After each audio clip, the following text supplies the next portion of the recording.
Hi chums, hope you're keeping well. Oh, yes, I'm talking to you. Yes, you.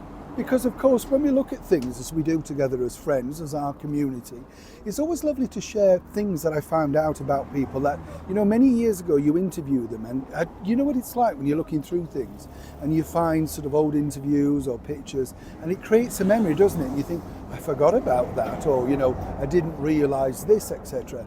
And that's the thing about what's nice to share, because certain things are detailed in history by authors, but what you have to remember is people hold a lot of secrets. I remember, as many of you know, interviewing the brilliant musician Laurie Holloway, and he was the personal pianist of Judy Garland at that world famous London Palladium concert. But his insight was far more than anybody could tell you from a book, because obviously when you interview people, they tell you things off the record or on the record, not nasty things, just genuine stories, and you think, I didn't know that, and that's where I find this fascinating. This particular story I wanted to share with you, really, and it's kind of a sort of the same thing what would happen today.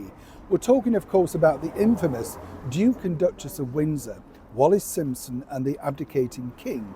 And really their desperate attempts to shore up some money with a very famous film director that I was lucky enough to meet.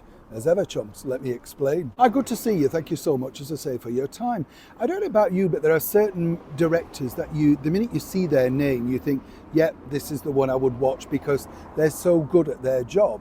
Now, as many of you know who've been with me a long time, I've told you this story about how I was lucky enough to meet the brilliant Hollywood director, Billy Wilder. Quite by fluke, quite outside the National Theatre, came to London very early, in my career, walking along, bit of a rainy day, and he was sat out at a table a bit like this, outside the National Theatre. I don't know if they still have them.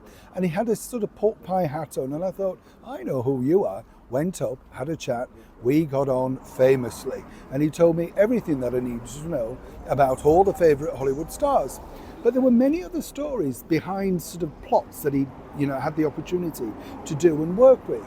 Now, the Duke and Duchess of Windsor had an opportunity, all thanks to Louis B. Mayer, to become global ambassadors for the brand. And Louis liked the idea of literally having the Duke of Windsor as this ambassador based in London, until he realised that he couldn't base himself in London because he'd been banned from going back to London. You get the picture. So Louis refused to pay the money, you can understand.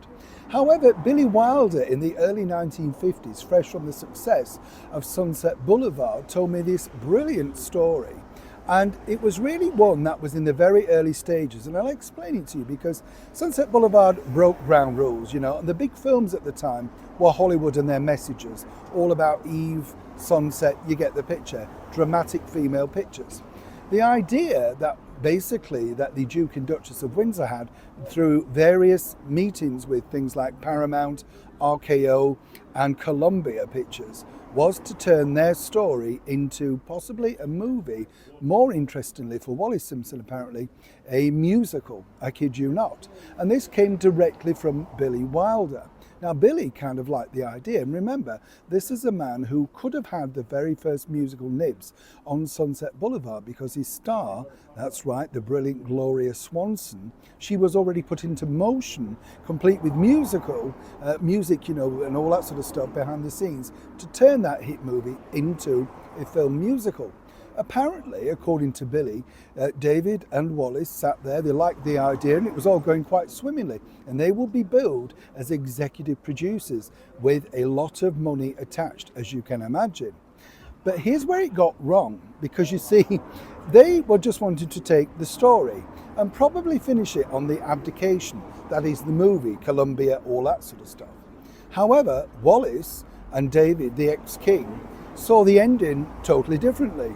And Billy Wilder, who'd worked with everybody, from Marlene Dietrich in things like Witness of the Prosecution, all that sort of stuff, he just couldn't believe that they wanted to rewrite their story. And the ending should be that they were both crowned king and queen, to rewrite the story of what they believed should have been their true ending.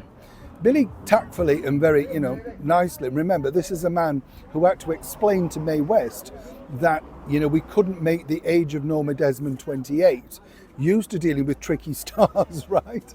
He basically said, well, no, nobody's going to buy that. Everybody knows your story. Why don't we finish it on your abdication speech and then there's the potential to do more. It's more about your meet and your love story, your development. Apparently, it ended with a very sort of silence, which, as he said, with his co-writer Izzy Diamond, they just couldn't quite believe. They never picked up the thread again. And according to Billy, whenever they saw them at parties and things like that, apparently the Duke and Duchess of Windsor simply swerved them, never spoke to him really again, simply because he wasn't willing to go along with the story that they saw fit. That's history, that's Hollywood, and that's exactly how royals try to make certain monies. Well, back in the day at least. Neil Sean in the very heart of Yorkshire.